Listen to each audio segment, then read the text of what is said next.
Hello అండి, అందరూ ఎలా ఉన్నారు? ఈరోజు మా మమ్మీ స్టైల్లో బిసిబిలేబాత్ ఎలా చేయాలో చూద్దాం రండి. ముందుగా దీనికి కావాల్సిన పదార్థాలు ఏంటో చూసేద్దాం రండి. 1 కప్పు కందిపప్పు, 1 cup rice, 1 cup carrot, capsicum, beans, కోసుగడ్డ, బఠానీలు, కొత్తిమీర, ఆనియన్స్, టొమాటో, అలాగే జీడిపప్పు.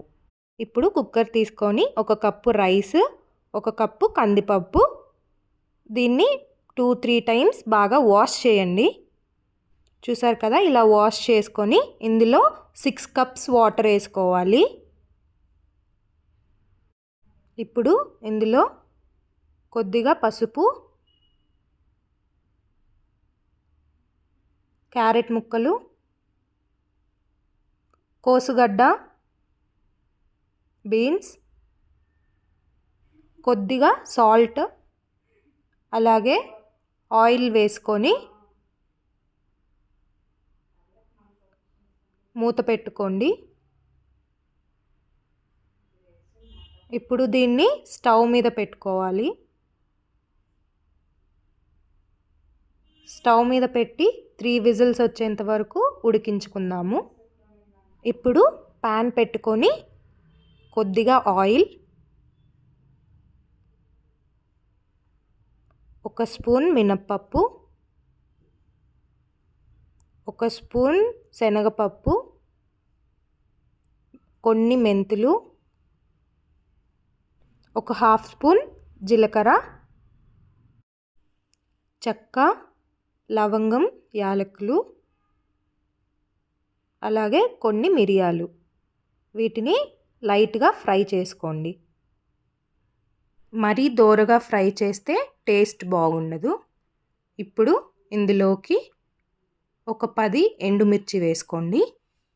అలాగే కొద్దిగా కరివేపాకు, 2 స్పూన్స్ ధనియాలు వేసుకొని దీన్ని కొంచెం ఫ్రై చేసుకొని లాస్ట్లో కొబ్బరి వేసుకొని స్టవ్ ఆఫ్ చేసి దీన్ని మిక్సీకి వేయండి.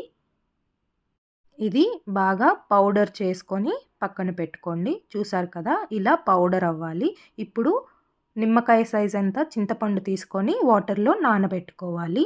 ఇప్పుడు బిసిబిలేబాత్ కోసం ఒక పాత్ర పెట్టుకొని అందులో 2 స్పూన్స్ నెయ్యి వేయండి. నెయ్యి కొద్దిగా హీట్ అయిన తర్వాత ఇందులోకి ముందుగా పోపు దినుసులు వేసుకోండి. తర్వాత ఇందులో జీడిపప్పు వేసుకొని గోల్డ్ కలర్ వచ్చేంత వరకు వేయించుకొని బఠానీలు వేసుకోండి. ఆనియన్స్, క్యాప్సికమ్ వేసుకొని వీటిని కొంచెం ఫ్రై చేసుకోవాలి.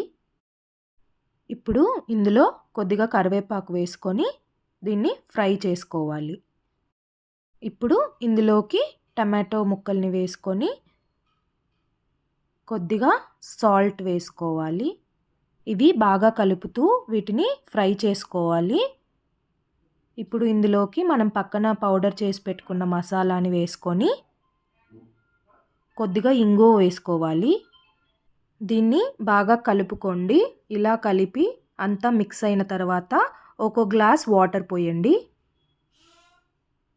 ఇప్పుడు అంతా కలిసేలాగా ఒకసారి అంతా మిక్స్ చేసుకొని దీంట్లో చింతపండు రసం, అలాగే కొద్దిగా బెల్లం వేసుకోండి. టేస్ట్ బాగుంటుంది. ఇప్పుడు ఇది కలిసేలా మిక్స్ చేసిన తర్వాత మనం పక్కన పెట్టుకున్నాం కదా కుక్కర్లో, ఆ రైస్ని ఇందులో వేసేయండి. మొత్తం రైస్ వేసుకొని దీన్ని బాగా కలిపి ఇది టేస్ట్ చూసి సాల్ట్ సరిపోయిందో లేదో చూసుకోండి. ఒకవేళ సాల్ట్ తక్కువ ఎక్కువ అయితే మీరు చూసి వేసుకోండి.